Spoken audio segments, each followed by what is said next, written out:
Hi, ಇವತ್ತು ನಾನು broccoli paratha ಮಾಡ್ತಿದ್ದೀನಿ. ಹೇಗೆ ಮಾಡೋದು ಅಂತ ನೋಡೋಣ. ಬ್ರಕೋಲಿ ಪರೋಟ ಮಾಡಲಿಕ್ಕೆ ಬ್ರಕೋಲಿಯನ್ನು ಒಂದು ಚಿಕ್ಕದನ್ನು ತುರ್ಕೊಂಡಿದ್ದೀನಿ. ಸೊ ನಂತರ ಇದಕ್ಕೆ ಒಂದು ಅರ್ಧ ಟೀ ಸ್ಪೂನಷ್ಟು ಜೀರಿಗೆ, ಒಂದು ಅರ್ಧ ಸ್ಪೂನಷ್ಟು ಗರಂ ಮಸಾಲ, ನಂತರ ಒಂದು ಸ್ವಲ್ಪ ಕೊತ್ತಂಬರಿ. ಸೊ ಚಪಾತಿ ಹಿಟ್ಟಿಗೆ ಸ್ವಲ್ಪ ಉಪ್ಪನ್ನು ಹೆಚ್ಚಿಗೆ ಹಾಕ್ಕೊಳ್ಬೇಕು. ಇದಕ್ಕೆ ನಾನು ಉಪ್ಪು ಹಾಕಿದರೆ ಅದು ನೀರು ಹೊಡಿತದೆ. ಅದರಿಂದ ಚಪಾತಿ ಹಿಟ್ಟಿಗೆ ಸ್ವಲ್ಪ ಸ್ವಲ್ಪ ಇದಕ್ಕೆ ಹಾಕೋ ಉಪ್ಪನ್ನು ಅದಕ್ಕೆ ಹಾಕಿ ಪರೋಟ ಮಾಡ್ಕೊಳ್ಬೇಕು. 1 ಟೀ ಸ್ಪೂನಷ್ಟು ಬಿಸಿ ಮಾಡಿದ ಎಳ್ಳು ಹಾಕ್ಕೊಳ್ತಾ ಇದ್ದೀನಿ. ನಂತರ ಹಿಟ್ಟನ್ನು ಈ ಹದದಲ್ಲಿ ಕಲಿಸ್ಕೊಂಡಿದೆ. ಸೊ ಇದಕ್ಕೆ ಸ್ಟಫ್ ಮಾಡ್ಕೋಬೇಕು ಬ್ರಕೋಲಿನ. ನಂತರ 1/4 ಸ್ಪೂನಷ್ಟು ಖಾರದ ಪುಡಿ ಹಾಕ್ಕೊಂಡಿದ್ದೀನಿ. ಈ ಥರ ಉದ್ಕೊಳ್ಬೇಕು. ಉದ್ಕೊಂಡು ಚೆನ್ನಾಗಿ ಬೇಯಿಸ್ಕೊಳ್ಬೇಕು.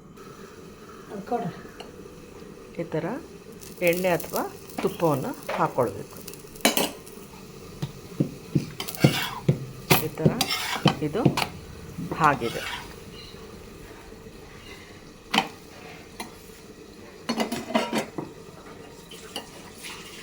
ಸ್ವಲ್ಪ ಎಣ್ಣೆ ಅಥವಾ ತುಪ್ಪ ಯಾವುದಾದ್ರೂ ಹಾಕ್ಕೊಳ್ಬೋದು.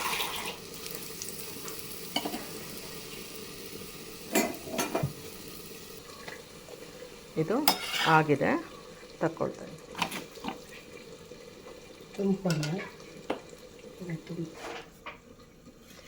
ಈ ಥರ ಚಪಾತಿ ಹಾಳೆ ಮೇಲೆ ಹಾಕಿದ್ಮೇಲೆ ಒಂದು ಸ್ವಲ್ಪ ಬ್ಲ್ಯಾಕ್ ಸಾಲ್ಟ್ ಹಾಕ್ಕೊಂಡ್ರೆ ಅದು ನೀರು ಹೊಡಿಯೋದಿಲ್ಲ.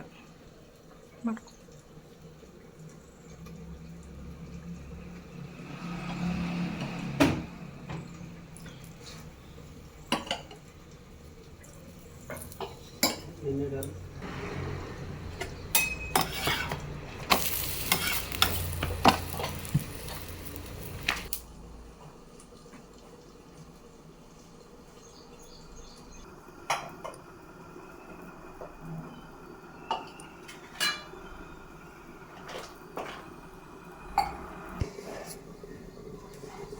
ಇದು ಆಗಿದೆ. ಈಗ ಬ್ರಕೋಲಿ ಪರೋಟ ರೆಡಿಯಾಗಿದೆ. ಚಟ್ನಿ ಅಥವಾ ಮೊಸರೊಟ್ಟಿಗೆ ಮಸಾಲ ಮೊಸರು ಇದರೊಟ್ಟಿಗೆ ಸೇವಿಸ್ಬೋದು. ಸೊ ನೀವು ಮನೇಲಿ ಒಮ್ಮೆ ಈ ಥರ ಬ್ರಕೋಲಿ ಪರೋಟವನ್ನು ಮಾಡಿ ಟೇಸ್ಟ್ ಮಾಡಿ ನೋಡಿ, ಲೈಕ್ ಮಾಡಿ, ಶೇರ್ ಮಾಡಿ. Bye bye. Thank you.